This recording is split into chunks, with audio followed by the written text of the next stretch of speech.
Hello, my name is Emily DiUlio, and I'm going to be answering the questions from this book as my final project for assessing music learning. I'm going to answer the questions that are on page 4 and 5 and talk about my thoughts and feelings behind each question. The first question is, what is important for your students to know and be able to do? Well, personally, I think the National Standards for Music Education sets a pretty nice outline for what each student should be able to do. I think singing alone and with others is a skill that every student needs to have when in a music classroom. I think being able to perform on instruments is important for a music classroom. I think improvisation is very important and a skill that each student should have. I think composing and arranging music is important for each student to be able to do. I think students need to be able to read and notate music. I think they should be able to listen and analyze and describe music. And I also think they should be able to evaluate music and musical performances. To be able to understand the relationship between music and other arts is a very important quality that I think I'll definitely have within my program. And to have the students be able to understand music in relationship to history and cultures is also important. So what do I think is important for students to know and be able to do? I think they're all listed in the national standards, all 9 of them. How do I know this is important?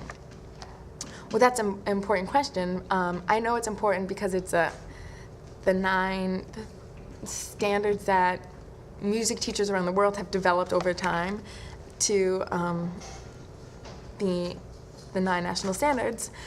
But I think they're important because it's the foundation of every successful musician. They need to be able to sing, play an instrument, improv, compose. I think all those things are very important to be able to be called a musician. I think you need to have all 9 of those skills. How do I know it's important? Because I know from past experiences with other students that if any of the students lack any of these skills, then they're not completely participating or understanding what's going on in the class. For example, why is it important to be able to read and notate music? Well, when we're going over Beethoven's 9th Symphony and they're not able to follow the line do do do do do, like F sharp G A G, F sharp E D D E, F sharp E D. If they're not able to follow that line, how are they able to follow all the other instruments? I just think it's very important for students to be able to read music and notate music. So, how do you find out what students know and are able to do? I think you can find out what students know and are able to do through evaluating them throughout a full lesson. In the CPME lesson plan, you have the 4 types of learners, which are all addressed. So if they're able to hold a conversation about what they're learning about, being able to do worksheets about what they're learning about, being able to do a project or being able to do a performance, through that lesson plan, each student would be able to excel in one section. So as long as they have that one section where they can do really well in, you can obviously see if a student knows what they're talking about. Is a teacher's observation enough? Is a teacher's observation in class enough? No, I don't think it's enough. I think a student might be shy and not want to talk, and if the student just doesn't talk all class but still does well in the test, what does that show?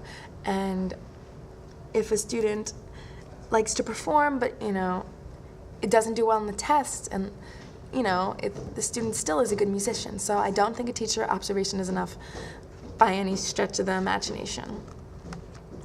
Is classroom behavior an appropriate measure of musical progress?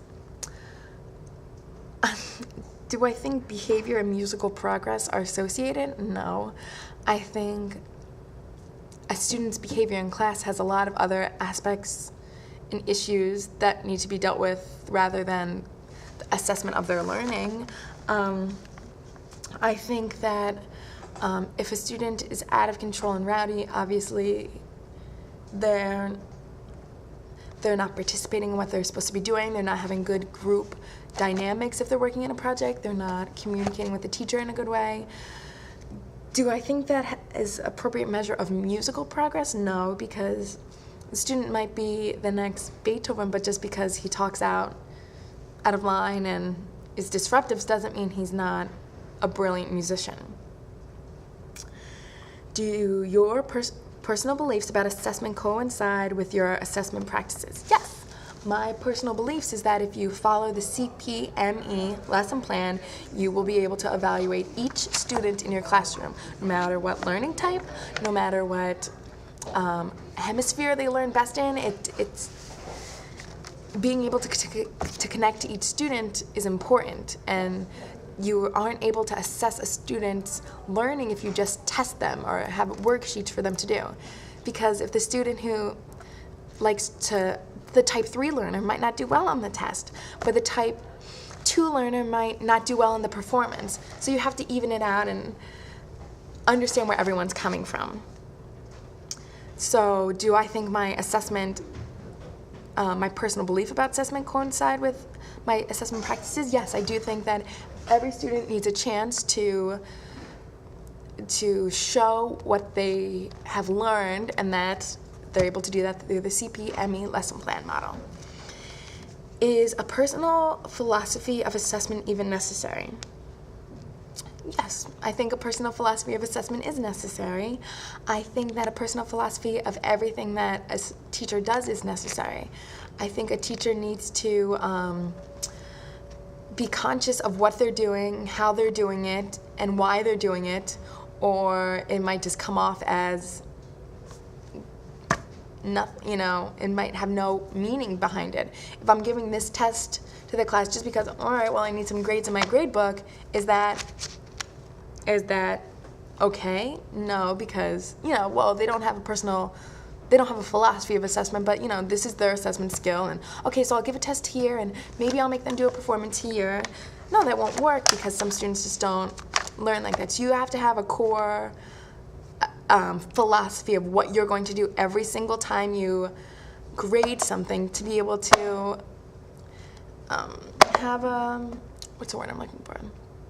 A consecutive learning process for all the students. So I think all these questions that I just answered shape my personal assessment philosophy.